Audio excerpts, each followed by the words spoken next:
After 4 இயர்ஸ்க்கு அப்புறம் ஃப்ரெண்ட்ஸோட ஒரு அவுட்டிங் பார்த்துடலாமா. ஒரே ஜாலி தான். சரி, ஒருத்தியை சர்ப்ரைஸ் பண்ணலான்னு சொல்லிட்டு அவள் ஒர்க் பண்ணுற இடத்துக்கே போயாச்சு. அங்கே போனால் அவளும் சர்ப்ரைஸு, செம்ம சர்ப்ரைஸ் ஆகிட்டா, ஷாக்கும் ஆகிட்டா. என்ன இது நீங்களாம் வந்திருக்கீங்கன்னு சொல்லிட்டு அவனால் கண்ணில் தண்ணியே வந்துடும் போல் பிள்ளைக்கு. அந்தளவுக்கு ஒரு ஆனந்தம். அப்புறம் அப்படியே அவளையும் கூட்டிகிட்டு வெளியே தான் கிளம்புனோம். அங்கேருந்து கீழே போய் ஒரே கடலை, வந்த கதை போன கதை, இவ்வளோ வருஷம் நடந்த கதை எல்லாம் பேசி பேசி சலிச்சிருச்சு. ஒரே ஹாப்பி மூமெண்ட்டாக போச்சு. இந்த மாதிரி மூமெண்ட்லாம் லைஃப்பில் எல்லா டைமும் கிடைக்காதுல்ல.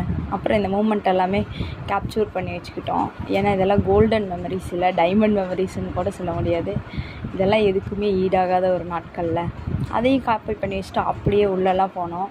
உள்ளே போய் அங்கேயும் பொண்ணுங்க மாதிரியே நடந்துக்கல. அந்த பிள்ளைகளை பெற்ற விட்டு சொன்னால் பொறுக்கிகளை பெற்று விட்டுருக்குறாங்க பாருங்கள், அப்படிங்கிற மாதிரி தான். அந்த டைலாக்ல தான் கொஞ்சம் நேரம் அந்த வைப்பில் தான் சுற்றிட்டு இருந்தோம். அப்புறம் கீழேருந்து ஒரு தூரிய பார்க்க சூப்பராக தான் இருந்தது. ஆனால் உள்ளே போய் ஏறினதுக்கு அப்புறம் தான் தெரிஞ்சது, அப்பா சாமி, ஆண்டி பிடுங்கிக்கிச்சு ஆண்டி அப்படிங்கிற மாதிரி தான் இருந்தது எங்கள் மைண்ட் வாய்ஸ் எல்லாம்.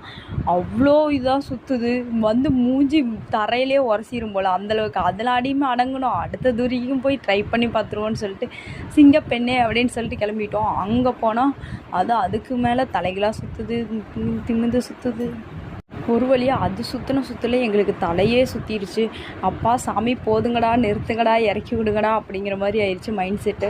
அவனும் அந்தாண்ட போகிறான். ஒரு வழியாக அங்கே சுற்றி இங்கே சுற்றி எங்களை எப்படியோ இறக்கி விட்டுட்டாங்க. இறக்கி விட்டோன்னே விட்றா ஓட்டத்தை அப்படின்னு சொல்லிட்டு லாஸ்ட்டாக ஒரு பிக் எடுத்துகிட்டு எல்லோரும் வீட்டுக்கு ஜாலியாக கிளம்பிட்டோம்.